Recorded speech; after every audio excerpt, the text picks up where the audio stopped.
What's up? What's up? Welcome to Air Jordan. I'm Edward, and I am back with another episode of my podcast where we talk about the top 10 most iconic NBA players of the 21st century. So far, we've talked about Kevin Garnett, Steve Nash, and Dikembe Mutombo, and now we're here for episode 4 to talk about player number 7 on our list. Last episode, I mentioned that he's a snake, but no, it's not Kobe. This player has 2 championships and is the first player on this list who's still in the NBA. He's one of the greatest mid-range scorers of all time, but some might consider his legacy tainted by a choice he made in 2016. Before we dive into it, allow me to reintroduce myself. I'm Edward, and I grew up playing basketball. I played, I coached, and I loved watching the NBA, so I'm excited to bring you this podcast. Without further ado, let's jump in. Now, as you probably guessed, this player is Kevin Durant, and I'm not a big fan of his. Ever since he joined the 73-9 Warriors in 2016, and won the next 2 championships, I told myself he wouldn't earn my respect back until he proves he could win without Steph. And he has since played with stars like James Harden, Kyrie Irving, and Devin Booker, and still has not won. He's 8th on the all-time scoring list, 7th on the playoff scoring list, and is looking to become the 8th player to eclipse 30,000 regular season points.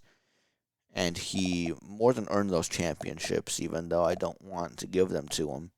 So we'll talk more about those later when we get to his time with the Warriors. But Durant made an impact before he even came to the NBA. He played for the Texas Longhorns in college and was the first freshman in NCAA history to be named the Consensus National Player of the Year. And he got a bunch of Big 12 accolades to go along with that.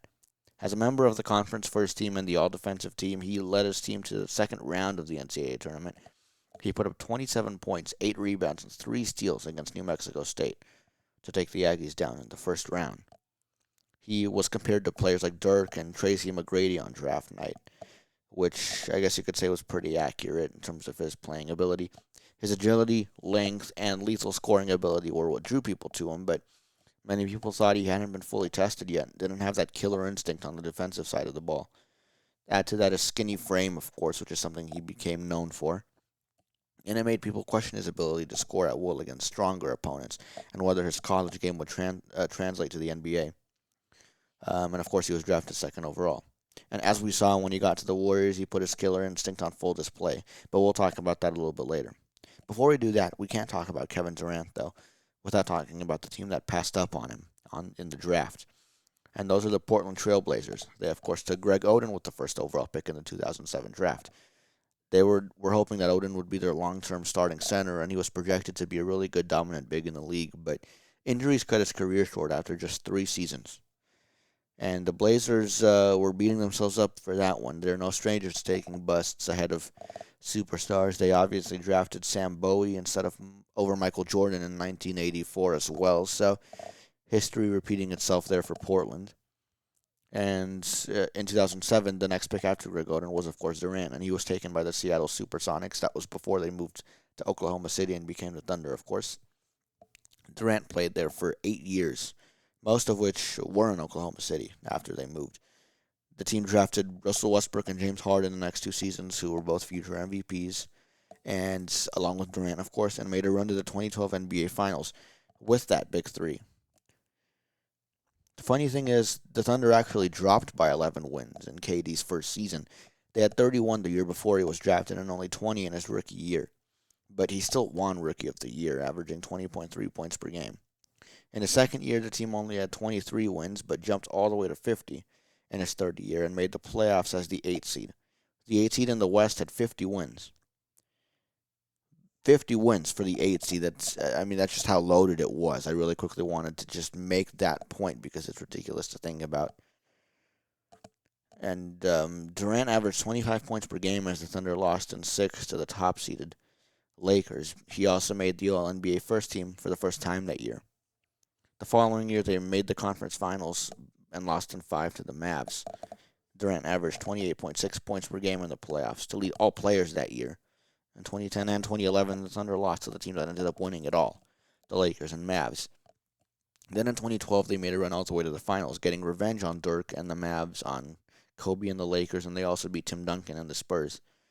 Now keep those 3 names in mind, Dirk, Kobe, and Tim Duncan. You might see them later in a future episode of this podcast. I promise you they'll come up again later. So in 2012, the Thunder got to the finals, and I guess you could say Durant lost to the final boss, LeBron, in 5. LeBron, of course, was really hungry after losing to the Mavs in the finals the year before, still looking for his first championship.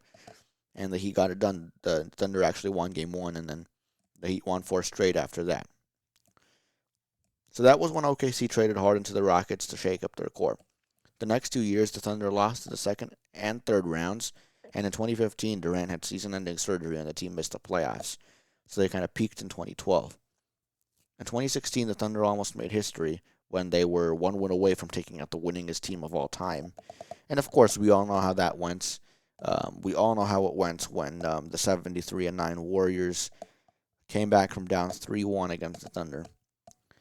Now, to set the scene of everything that happened that year for Oklahoma City, they lost 8 out of 12 after the All-Star break and dealt with lots of tragedy, including part-time owner Aubrey McClendon, who passed away in a car crash that year. It was really tough for them, obviously, but given their how they've been coming up short in the playoffs, they had a lot to prove. So let's fast forward to the conference finals when they took a 3-1 lead against the Warriors. Durant averaged 28.4 per game that postseason to lead everyone again and had a monster series against Golden State. But of course, the 73-9 Warriors turned the series around and won, which I think was more to do with how unstoppable they were than the Thunder playing bad. Durant and Westbrook were both dominant, and it was possibly the absence of someone like Harden off the bench that prevented them from making it over the hump. Durant made Game 7 pretty close when he scored 7 points in the closing minutes, but it just wasn't enough. And, we'll see that the absence of somebody like Harden, who has skill and not just athleticism, is what made Durant make his decision, because he looked at the Thunder and thought it was mostly just athleticism and not skill. But we'll get to that later. And after they blew that 3-1 lead, came his decision. Now let's take a quick break for my segment, the Heir's Top 3, and let's take a look at Kevin Durant's top 3 career moments. We'll start with the time he reminded everyone who he was. In the first round of the 2019 playoffs against the Clippers, Patrick Beverley held him to 8 shots and forced KD to commit 9 turnovers in Game 2 as the Clippers evened the series. When talking to the media, he made his legendary, "I'm Kevin Durant, y'all know who I am" comments. You all probably remember that one. Then he dropped 38, 33, 45, and 50 in the next 4 games to send the Warriors to the second round. So he just needed to be provoked, and Patrick Beverley poked the bear. Patrick Beverley is known for being an excellent defender, but he can't finish the job. Time and again, he and his teams come up short, and that's what happened here.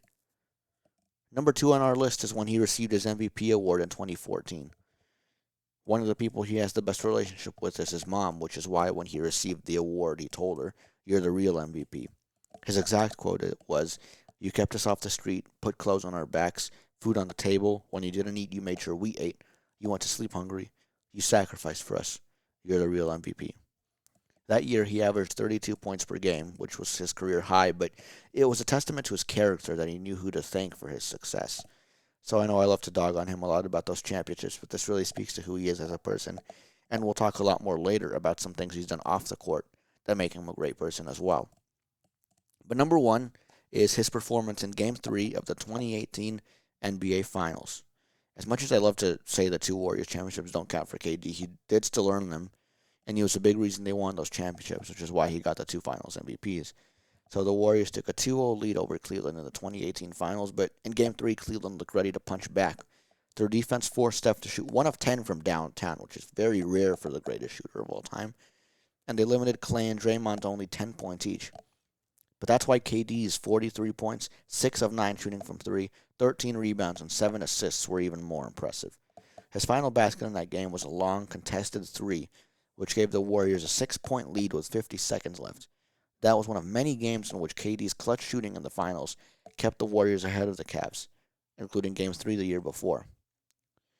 Those were my top 3 Kevin Durant moments. Let's get back to talking about his career. It was pretty clear before he joined the Warriors that KD wanted to change. Even though his stats were amazing, I don't think he fully bought in with the Thunder. He showed that when he accidentally tweeted something from his verified account instead of his burner one, when a fan asked why he would leave the Thunder. He said he didn't like playing for the Thunder or Billy Donovan and that his roster wasn't good. And when he looked back on that in 2020, he said he wanted to join the Warriors because of the 3-point shooting and ball handling skills that they had, And he said that the Thunder mainly had athleticism rather than skill. So that's where that loss of James Harden comes in again, because he has those ball handling skills. He has that 3-point shooting. And his absence might have been the reason they blew the 3-1 lead and the reason he wanted to join the Warriors, because they have players like Steph, Clay, who have skills like that, who can shoot the ball and who can really get it done.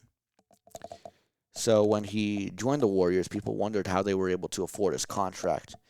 They already had their big three of Steph, Clay, and Draymond, as well as the salaries of Iguodala and Livingston. And the reason they were able to retain all of those guys was because Durant, who was eligible to make almost $35 million a year, the max at the time. Now it's crazy to think the max is like $60 million. But Durant just decided to sign a contract for only $25 million, so he took a $10 million pay cut, and all of a sudden they had a big four. 2 years later, in the 2018 offseason, they pulled off another miracle, bringing in DeMarcus Cousins to form what possibly could have been the greatest starting five of all time if injuries didn't derail their season, but more on that later. Durant averaged 25.1 points per game in 2017 and 26.4 points per game in 2018. The Warriors and Cavs split the last two championships but before 2017, but it seemed Golden State would now be unstoppable now that they had their big four. When they got Kevin Durant, people pretty much thought it would be the end of the NBA right there, that would just be an insane dynasty. But it didn't last very long, even though the two times that they were fully healthy, they won the finals. But they actually went down in wins, which I guess is not much of a surprise because they already had 73 in 2016. They went down to 67 in 2017 and 58 in 2018. But fast forwarding to the playoffs, they swept in the first two rounds in 2017 and won those first two series in 5 in 2018. Both of those years, they had things go their way in the conference finals to help them meet Cleveland in the finals. So first against the Spurs in 2017, the Warriors won game 1 by 2 and ended up sweeping them after that, but the series would have been way closer if Zaza Pachulia didn't injure Kawhi Leonard by entering his landing space after Kawhi took a corner three. Now, that's one of those things that, to this day, I'm not sure if Zaza did it on purpose, if he just didn't know where Kawhi was going to land. And it's one of the greatest what-ifs probably in NBA history. Would the Spurs have been able to actually win the series? It was only game 1, so it's still hard to tell. But obviously, when Kawhi went down, the Spurs were no match for the Warriors. So, yeah, the Warriors got it done. In 2018, the Rockets actually took a 3-2 lead as they had their best team in the Harden era. But once again, an injury to the Rockets is what gave the Warriors the edge. Who knows if they would have won it if Chris Paul stayed healthy. But, yeah, Chris Paul got injured in Game 6, which proved detrimental to the results of the last two games. In Game 6, the Warriors won by 29, but Game 7, they only won by 9, so maybe the Rockets would have won Game 7 if they had their point guard. The finals, though, were not really much of an issue for the Warriors. They won in 5 in 2017, which gave them a 16-1 record, those playoffs, because they swept all the way until the finals. In 28, and that's the NBA record, by the way. Nobody's gone 16-0 in the playoffs. In 2018, they swept the Cavs in the finals. Cleveland lost Kyrie in the 2017 offseason, so the Cavs were weaker, and of course the Warriors had KD, so it was way different than 2016. But J.R. Smith's major brain fart off the George Hill free throw at the end of Game 1 kept the Cavs from taking the lead in that series in 2018. That basically led to their downfall, because when the Warriors won Game 1, they kind of rolled the rest of the way. But there were some close games, as we saw earlier in my segment. We talked about Game 3. So it was still pretty close considering the Cavs not having Kyrie and the Warriors having KD. But the Warriors got it done. Now in 2019, they were looking to three-peat and be the first team to do so since the Lakers at the start of the millennium. And after signing DeMarcus Cousins in the offseason, they were looking better than ever and made the finals after sweeping Portland in the conference finals. And that probably was one of the more lopsided conference finals of the three that they played with Durant. But in the finals, Durant tore his Achilles and Klay Thompson tore his ACL, which was part of the reason the Raptors won the championship, even though the Warriors still pushed it to 6. So it was the Warriors who dealt with a lot of injuries that year. And the Raptors got it done. Their window was very small to get it done with Kawhi Leonard, but they did. So shout out to the Raptors for that. Then after that, Durant left for similar reasons as the ones for which he left OKC. He thought Steve Kerr should be running more ISO plays rather than motion, even though that's been working. He also thought he wasn't getting the same treatment as Steph, Clay, and Draymond. He had an altercation with Draymond in November 2018, which contributed to his departure after the season as well. And after that time with the Warriors was up, people thought he was going to team up with Kyrie and Zion, on the Knicks, but Zion ended up being drafted by the Pelicans, and Kyrie and KD went across the bridge to the Nets instead. Injuries held them back all of the years that they were there, and so did Kevin Durant's big feet. And even when they got Harden in 2021 and Simmons in 2022, they still couldn't get past the second round and only won one playoff series in that time. Now Durant is in Phoenix, where it's the same story as Brooklyn. Last year, they lost to the Nuggets in the second round, and this year, after trading for Bradley Beal, they were swept in the first round by the T-Wolves after sweeping Minnesota in the regular season, which was crazy. Durant has yet to prove himself post-Golden State as far as winning championships goes. Of course, he's dealt with a lot of injuries too, but he's yet to really, prove himself after that time. Even though individually his statistics have still been amazing. He is 35 now and has 2 years left on his contract. But with how dominant the young players were in the league this year, his window to win the third ring might honestly be closed, unless he finds a way to join one of those young teams. Who knows? Throughout his career, he racked up 6 All-NBA first teams so far, 14 All-Star appearances, 2 All-Star MVPs, and 4 scoring titles. In 2012, he became the 8th player in NBA history to win 3 scoring titles in a row. He also won 2 Finals MVPs with the Warriors and a regular season MVP with the Thunder in 2014. So, yeah, he was and is dominant, but you might be asking what makes him so iconic. For one thing, because of his platform, he reached so many people worldwide. In 2018, he was one of the 100 times most influential people in the world. Fans agreed with him being influential since he's been in the top 8 in jersey sales since 2011. So that's like the last 14 years. And he peaked at number 2 on the list in 2014. So he's always been one of the top guys. Never was really able to get past the likes of LeBron, and most of the time Steph was ahead of him, so he was never number 1. But he did get to number 2 in jersey sales one year. As with many players in the NBA, Durant also starred in a movie. He was in the 2012 film called Thunderstruck. He also photographed the 50th Super Bowl in 2016 for the Players Tribune, which is a publication focused on the stories of athletes. Durant also co-founded 35 Ventures, a company that invests in startups, including Just Women's Sports, a publication dedicated to women's sports. Durant said he did it to show fans just how good female athletes are and why women's sports are worth watching. Another cool thing about him is that he donated $1 million to the American Red Cross after the Moore tornado hit Oklahoma in 2013. The Thunder and Nike both matched his donation. NBA-wise, he is responsible for one of the most iconic MVP speech moments, as we saw earlier during the segment when he called his mom the real MVP. They even turned that into a movie about his mom. And there's one thing I still haven't even talked about when it comes to Kevin Durant, and that's his success in the red, white, and blue. Durant was first invited to the Team USA Olympics training camp in 2007, but he didn't make the team before his rookie year. He instead debuted in 2010 at the FIFA World Championships and was the tournament MVP as he led USA to their first World Championship since 1994. He since played in 3 Olympic tournaments, and he set the record for total points scored in an Olympic basketball tournament in 2012, as he averaged 19.5. He led them to the gold medal with 30 points in the final game, and led them to another gold medal in 2016 and another in 2021. That, of course, was supposed to be in 2020, but was postponed because of COVID. And in 2021, he passed Carmelo Anthony's record for most career points in Team USA Olympics history. He now has 435 points, which is 99 more than Melo, who's in second place. Durant was named Tournament MVP in 2021 as well. So I think it's safe to say there have only been a few players as prolific on the offensive end as Kevin Durant, let alone those who made such an impact on the World Tournament scale. It's also worth noting he's the first guy on our list who hasn't retired yet, so when it's all said and done, he might even be higher on the list. I hope you enjoyed this episode of the podcast. For a quick recap, Kevin Durant is one of the most prolific scorers of all time and has 2 championships and an MVP to show for it. He was drafted after one of the biggest busts in NBA history, albeit due to injury, and after coming up short of the championship with the Thunder, he went to Golden State and won back-to-back titles. He has since bounced around a few teams but has been unable to reach the pinnacle. I know I said I don't have much respect for him after his decision, but he was doing what was best for him, and it's probably time I let that go. And after researching some of the other things that he's done, like donating to the American Red Cross after the tornado hit Oklahoma in 2013, I realized that he has done a lot of great things, and I should probably have more respect for him for that. So that'll do it for this episode of Heir to Air Jordan. If you made it this far, thank you for listening.